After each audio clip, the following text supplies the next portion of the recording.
कोनो झूठाओं के टीका लगा के भगवा पहन के हे हो करने से नहीं होता है, ये बात समझना चाहिए। ये लोग क्या करेगा, हम लोग कलम बांटेंगे तो ये लोग तलवार थमा देते हैं। लड़ो हिंदू मुसलमान लड़ो, अरे लड़ेगा तो आप ही का ना नौजवान भाई लोग नुकसान है, गरीबों का नुकसान। मरता कौन है, कौन मरता, कौन नेता मरता है। एगो बड़का झूठा पार्टी घूम रहा है, वो खाली झूठे बोलेगा। संविधान को बचाना है तो भाजपा को भगाना है, लोकतंत्र को बचाना है तो भाजपा को भगाना है। आज संविधान दिवस के अवसर पर सबसे पहले आप लोगों को बधाई देते हैं और इस कार्यक्रम में आप लोग आए हैं, इसके लिए आपका स्वागत करते हैं, आप लोगों का अभिनंदन करते हैं। जितने बुजुर्ग हैं यहाँ सबका पैर छूते हैं, माताओं बहनों के लिए प्यार है और नौजवान युवा साथियों के लिए हमारा साथ है।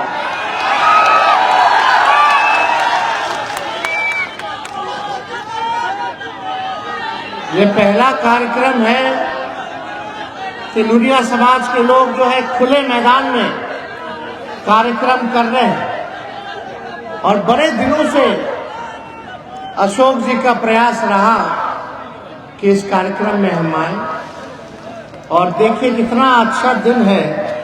संविधान दिवस के अवसर पर यहाँ हमको अवसर मिला आप लोगों के बीच आकर के आप लोगों का आशीर्वाद लेने का। संविधान को बचाना है तो भाजपा को भगाना है, लोकतंत्र को बचाना है तो भाजपा को भगाना है। देखिए अनीता जी ने बड़ी विस्तार से आप लोगों के समाज के बारे में बात रखी और हम लोग सुन रहे थे अशोक जी का भी डिमांड का। तो एक बात आप लोग दिमाग से और दिल से एक बात साफ कर लीजिए और एक बात मान लीजिए कि तेजस्वी लुनिया समाज के साथ खड़ा है, हर एक कमजोर वर्गों के साथ खड़ा है और आपके मान सम्मान में कोई कमी आने नहीं दिया जाएगा, ये आप विश्वास कर लीजिए।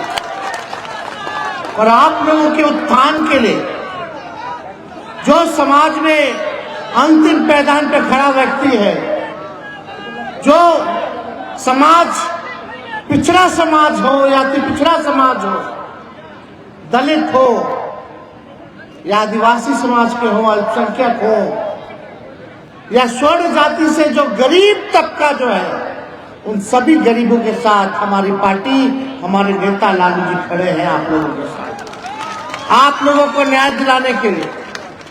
और इसीलिए ना लोग देखिए अब खुल करके आज पिछड़ा समाज, अति पिछड़ा समाज, दलित समाज को ताकत मिली कि खुल करके अपनी बात को सरेआम सब लोगों के सामने रख सकते हैं, अपने अधिकार को मांगते हैं। 1990 से पहले नहीं होता था ऐसा, ये लालू जी के आने के बाद ये आवाज आप लोगों को देने का काम किया ताकि आप लोग अपने लोगों के लिए, अपने समाज के लिए अधिकार मांग सकें, ये ताकत मिली। लेकिन अभी सब लोग का सुन रहे थे आप, तो आप देखिए हम लोगों का मानना है कि हर जाति में गरीबी है, हर जात में लोग गरीब हैं, चाहे पिछड़ा हो, अति पिछड़ा हो, दलित हो, आदिवासी हो, अपर कास्ट में भी कई परिवार जो है गरीब है।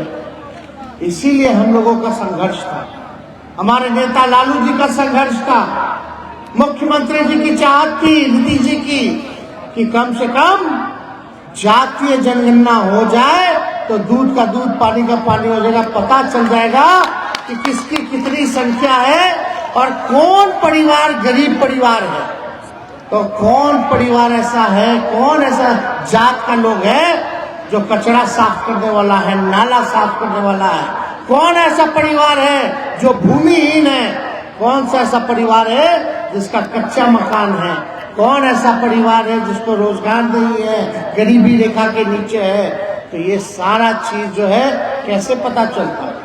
अगर जातीय जनगणना नहीं होती, और जातीय की खाली गणना नहीं हुई है, ये शैक्षणिक, कौन समाज कितना पढ़ा लिखा है, और आर्थिक, ये भी सारा काम हुआ इस सर्वे में। तो हम लोग तो शुरू से चाहते थे कि भाई पूरे देश में हो जाता तो पता चल जाता कि कितने लोग कितना गरीब है, कौन क्या कर रहा है, क्या नहीं कर रहा है। लेकिन प्रधानमंत्री या भाजपा वाले लोग नहीं चाहता था कि ये काम हो। प्रधानमंत्री जी नहीं चाहते थे ये काम हो। हम लोग खुद गए थे, मुख्यमंत्री जी, हम लोग सब लोग गए थे, ऑल पार्टी के लोग गए थे दिल्ली, प्रधानमंत्री जी से मिले, लेकिन प्रधानमंत्री जी ने मना कर दिया कि हम नहीं कराएंगे। तो हम लोगों ने निर्णय लिया कि अगर नहीं कराइएगा तो बिहार सरकार अपने खर्च पर जो है जातीय आधारित गणना कराने का काम करेगा। अब बताइए, अगर नहीं कराते तो मालूम कैसे पता चलता कि कौन गरीब है, किसका कितना पढ़ाई हुआ है, कौन बेरोजगार है, कौन गरीब है, कौन भूमिहीन है, कौन कचरा धोता है, कौन ठेला चलाता है, कौन मजदूरी करता है, ये कैसे पता चलता? तो हम लोग तो सभी समाज को आगे ले जाना चाहते हैं, लेकिन प्राथमिकता कहाँ है? जो अंतिम समाज है, जो खड़ा है, जो गरीब है, उसको मुख्य धारा में लाना है, उसको लोगों को, उनके बच्चों को पढ़ाना है, उनको लोगों को आगे बढ़ाना है, ताकि समाज में गैर बराबरी ना हो, सब बराबर रहे, सबका मान हो, सबका सम्मान हो। इस दिशा में हम लोगों को काम करना। अब बताइए, हम निकाला गया, सर्वे आया तो पता चला पूरे बिहार में 94 लाख परिवार गरीब परिवार, 94 लाख परिवार जो है गरीब परिवार है। आप समझ जाइए कितनी बढ़िया संख्या। अगर नहीं कराते तो पता नहीं चलता, हम लोग योजना बनाते जाते, लेकिन लाभ उन गरीब परिवार को नहीं पहुंचता। लेकिन अब हमको पता है, सरकार को पता है कौन परिवार जो है गरीब है, अब उसके लिए काम करना, कौन परिवार भूमिहीन है। तो हम लोगों ने संख्या जब हुई तो अति पिछड़ा का संख्या बढ़ा, पिछड़ा का संख्या बढ़ा, ये सारा काम हुआ, दलित का संख्या बढ़ा, आदिवासी का संख्या बढ़ा। तो उसी हिसाब से हम लोगों ने तय किया कि सबसे पहले हम लोगों को आरक्षण की सीमा को बढ़ाना होगा।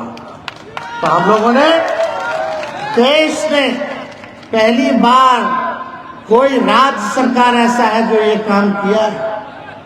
खुद 31 में हुआ था अंग्रेज के जमाने में जाति जनगणना, उसके बाद हुआ नहीं था आजाद मुल्क में, आजादी के बाद कभी नहीं हुआ। ये बिहार पहला राज्य है जिसके पास अपने आबादी का जानकारी पूरा है। तो इसलिए ये हम लोग देश को दशा दिखाने का काम किया। अब पूरे देश में जो है इसकी मांग जो है हो रही है, सब कोई मांग रहा है। तो राहुल गांधी जी भी देखिए जाति जनगणना के पक्ष में है, हर रीजनल पार्टी, क्षेत्रीय दल जाति जनगणना के पक्ष में है। तो अब जब पता चला तो हम लोगों ने आरक्षण बढ़ा दिया, हम लोगों ने पिछड़ा का बढ़ाया, अति पिछड़ा का बढ़ाया, दलित का बढ़ाया, आदिवासियों का बढ़ाया। स्वर्ण जाति का पहले से 10% था, हम लोगों ने 50 को 65 कर दिया, 65 और 10 यानी 75% जो है आरक्षण हम लोगों ने देने का काम किया। अब जब पिछड़ा का बढ़ा, अति पिछड़ा का बढ़ा, दलित का बढ़ा, तो जो समाज के लोग, आप लोग जो अति पिछड़ा समाज से आते हैं, तो फायदा तो आप लोगों को होगा कि नहीं होगा? नौकरी लगेगा आप सरकारी, तो उसमें आरक्षण हो गया है, अति पिछड़ा का बढ़ गया है, तो फायदा होगा कि नहीं होगा? पढ़ाई लिखाई, एडमिशन, शैक्षणिक संस्थानों में आपके बाल बच्चों को फायदा होगा। यही तो हम लोगों की लड़ाई थी कि न्याय करना है तो सबके साथ करना है। खाली दुनिया समाज तो गरीब है ही, लेकिन और भी तो इनके साथी जो है वो लोग भी तो गरीब है। तो हम लोगों की तो पूरी जिम्मेवारी बनती कि सब गरीब को ना एक साथ लेके चलना है, चाहे कोई जात को हो, आगे तो सबको बढ़ाना। तो हम लोगों ने आरक्षण की सीमा बढ़ा दी। और आप भाई बात सुनिए, 94 लाख जो परिवार है जिसका आय 6,000 से कम है, जो गरीबी रेखा के अंतर हम लोगों ने माना है, उस परिवार में ना नौकरी है ना रोजगार है, तो अब हम लोग क्या करेंगे? आंकड़ा तो आ गया, अब करेंगे क्या? पहला काम हम लोगों ने आरक्षण को बढ़ाया।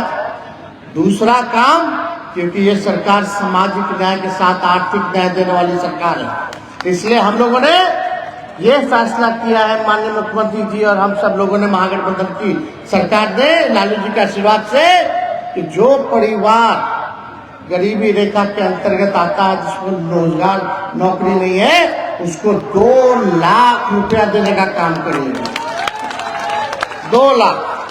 और जो भूमिहीन है, जिसको जमीन नहीं है अपना कमरा बनाने के लिए पक्का, तो हम लोगों ने फैसला किया कि कई ऐसे भूमिहीन हैं जिनका जमीन नहीं है, तो सरकार ने निर्णय किया है वैसे व्यक्तियों को, वैसे परिवार को 1 लाख रुपया दे करके मदद करेगी, ताकि वो अपना भूमि जो है वो खरीद ले।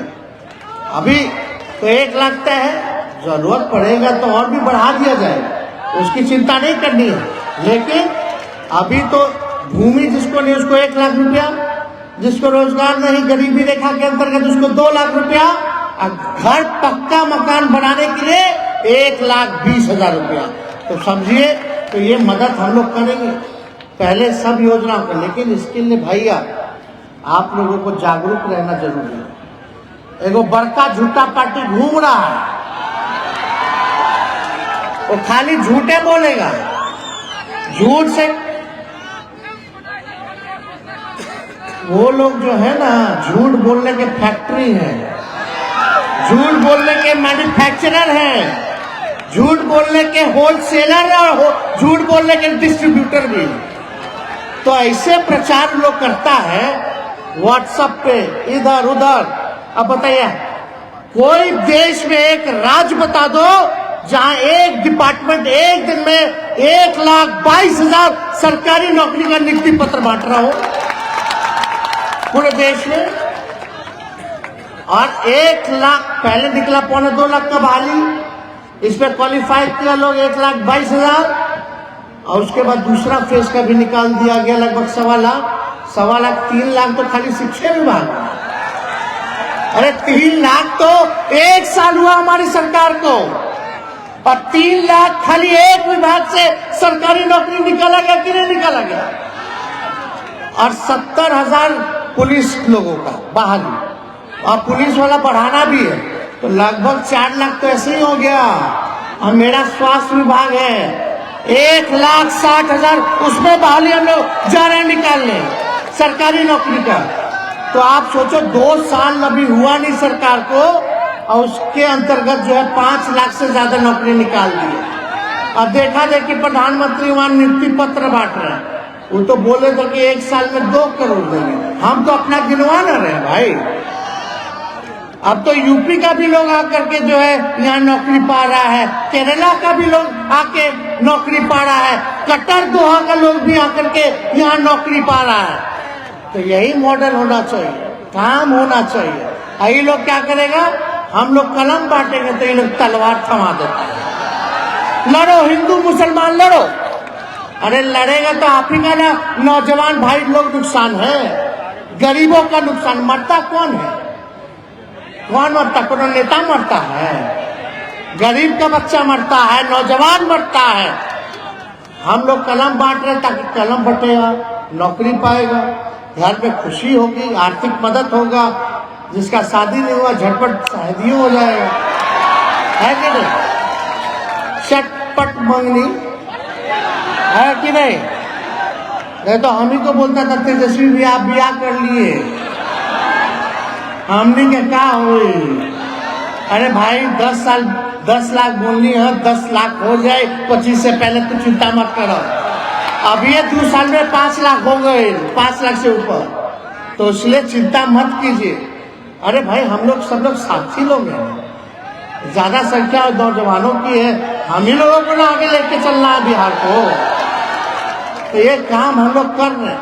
और जिसके घर में सोचो खुशहाली आ रही है कलम बटने से, तरक्की कर रहा है, और दूसरी जगह जिसके घर में तलवार बांट रहा है, लोग नफरत फैला रहा है, लड़ेगा मरेगा और जेल जाएगा दरगाह में, उसका परिवार का क्या होगा? कोर्ट कचहरी पुलिस थाना घूमता रह जाएगा। हम भविष्य बनाने में लगे हैं, भाजपा लोग भविष्य बिगाड़ने में लगा है। तो इसलिए ये लोग हिंदू मुसलमान करते रहे, इससे कोई लेना देना नहीं। अब बताइए, कल ही हम लोग आ रहे हैं, मुख्यमंत्री जी हम लोग फिर आ रहे हैं, पता है कि नहीं? 400 बेड का डीएमसीएच का हो गया। हम ही लोग निर्णय लिए कि नहीं भाई, डीएमसीएच का गौरवशाली इतिहास रहा। पटना पीएमसीएच के बाद डीएमसीएच का बहुत बड़ा, उत्तर बिहार में सबसे बड़ा अस्पताल, तो उस हिसाब से हम लोग सोचे कि अपने से बनाया जाना है। तो 400 का तो बन गया, 400 का कल उद्घाटन होगा और 2100 और बेड का शिलान्यास करने जा रहे हैं हम लोग का। यानी आप समझिए कि 2500 बेड का आपका डीएमसीएच बन जाएगा। पहले एम्स लोग कह रहा था यहाँ हम लोग जमीन दे दिया, आगे दे दिए हैं एम्स के लिए जमीन, इसलिए ताकि पूरा दरभंगा फैला हुआ है, सबका विकास हो जाएगा, पूरा क्षेत्र का विकास हो जाएगा। अब मान लीजिए अगर यहाँ एम्स बन जाता तो डीएमसीएच ना खत्म हो जाता, तो दो अस्पताल आपको मिल गया, एक डीएमसीएच का 2500 बेड का और उधर एम्स मिल जाएगा आप लोगों को। लेकिन जमीनुआ ले ही नहीं रहा। आप बताइए भाई, काहे ने जमीन ले रहे हैं भाई? आपको दे दिया गया, इतना अच्छा बोल दिया गया है, मुख्यमंत्री जी भी बोले, मुआयना भी करके गए थे। भाई रोड चाहिए, हर चीज चाहिए, कनेक्टिविटी सब मिल जाएगा, एयरपोर्ट के पास है, हर जगह हर जिला में लोग को फायदा होगा, 4 लेन के पास है और उस क्षेत्र का भी पूरा विकास हो जाएगा, शोभन के पूरा इलाका का। तो ये भाजपा वाला खाली पॉलिटिक्स, नकारात्मक राजनीति। अब बताइए, एम्स बनेगा भी तो एम्स बनाने का खाली पैसा देगा वो लोग 500 करोड़, और हमारा लग रहा है 3000 करोड़ रुपया जमीनवा देने का, और नाम होगा मोदी जी का, भारत सरकार का। पैसा ज्यादा हमारा लग रहा है, बात समझिए, पैसा हमारा ज्यादा लग रहा है हजारों करोड़ में, उनका लगेगा 100 करोड़ में, और नाम होगा मोदी जी का, प्रचार करेंगे। तो हम लोग तो प्रचार ज्यादा करते नहीं, लेकिन जो सच बात है वो आप लोगों के सामने हम लोग रख देते। अब बताइए, नुनिया समाज का हो रहा है, तो हम लोग तो यही कह रहे हैं कि भाई एक पार्टी बता दो जो 2020 में सबसे ज्यादा, अगर विधानसभा में कोई नुनिया समाज को टिकट दिया हो तो बता दीजिए। आरजेडी ने देने का काम किया, 3-4 टिकट हम लोगों ने दिया। हम लोग नोखा से दिए, यहाँ से जीत के आती है, तरैया दिए, छातापुर दिए, और अभी जब आयोग बना तो यहाँ कहाँ है ये अपने, इनको आयोग में श्री नारायण जी, इनको संस्कृत बोर्ड में हम लोग बनवाए। तो देखिए भैया, हम कदम बढ़ाना शुरू कर दिया, अब आप लोगों को बढ़ाना है। आप लोग कदम से कदम मिला करके चलिएगा, कि पिछले बार 3-4 दिए हैं तो आगे और इसको 8-10 हम लोग कर देंगे, उसमें कोई कमी नहीं छोड़ेंगे। हर जगह प्रतिनिधित्व मिले, आप लोगों के समाज की बात हो, काम हो, हर जगह मौका मिले, इसमें हम लोग काम करेंगे। इसलिए आप सब लोगों से यही विनती करके हम अपनी बात को समाप्त करेंगे कि जुमला पार्टी के चक्कर में एकदम नहीं पड़ना, ये सब लड़ाई दंगा फसाद नहीं। अब तो यूपी का लोग कह रहा है, यूपी का लोग आके कहता है कि वहां के जो मुख्यमंत्री बाबा हैं वो खाली घंटी बजवा देंगे, लेकिन नौकरी लेने बिहारी आना पड़ रहा है। तो समझ रहे हैं, नौकरी घंटी बजाने से कोनो पेड़ भरे हुए हैं। इसलिए आप सब लोग इनके अफवाहों पे मत रहिएगा। मंदिर और मस्जिद से पेट नहीं भरता, ठीक है, आस्था है, भगवान है, भगवान का आशीर्वाद चाहिए। अब पूजा पाठ को दिखावटी नहीं होना चाहिए, लेकिन ये सब दिखावटी करता है। दिल में भगवान होने चाहिए, मन में भगवान होने चाहिए। असली श्रद्धा वही होती है, कोनो झूठाओं के टीका लगा के भगवा पहन के हे हो करने से नहीं होता है, ये बात समझना चाहिए। मन में भगवान हो और समाज में शांति हो। कोई धर्म नहीं सिखाता है कि आपस में बैर रखना, सुने कि नहीं गाना? कोई भगवान बताएगा कि उसको मार दो, उसको मार दो, कोई नहीं। भगवान तो अहिंसा बोलते हैं कि सबसे प्यार से रहो, सबको मान सम्मान दो, गरीब का मदद करो, यही ना बात है भाई। तो इन लोग चक्कर में है राजनीति के, वोट के, उस चक्कर में मत पड़िएगा। खास तौर पे लोग दरभंगा में पूरा जोर लगा देता है, पूरा जोर लगा देता है कि एकदम ध्रुवीकरण हो जाए, हिंदू एकदम बढ़ जाए, मुसलमान एकदम बढ़ जाए। अरे हिंदू मुसलमान बढ़ के, अब मान लो हिंदू, हम भी हिंदू हैं कि नहीं? लेकिन हम हिंदू है, पिछड़ा है, अति पिछड़ा है, दलित है, तो उसमें उसको क्या मिल रहा? हक देगा कि नहीं देगा? कोई काहे नहीं दे रहा भारत सरकार हक? अधिकार मान सम्मान देना ना चाहिए। तो इसलिए आप सब लोगों को हम धन्यवाद करते हैं। संविधान दिवस के अवसर पर आप लोगों को बधाई देते हैं और आप लोगों का जो कल्याण मंच है नूरिया समाज का, सभी अशोक जी और ऑर्गेनाइजर को धन्यवाद देते हैं। सभी पार्टी के लोग भी यहाँ उपस्थित हैं, उन सबको भी धन्यवाद देते हुए अपनी बात को यही समाप्त करते हैं। जय हिंद, जय बिहार।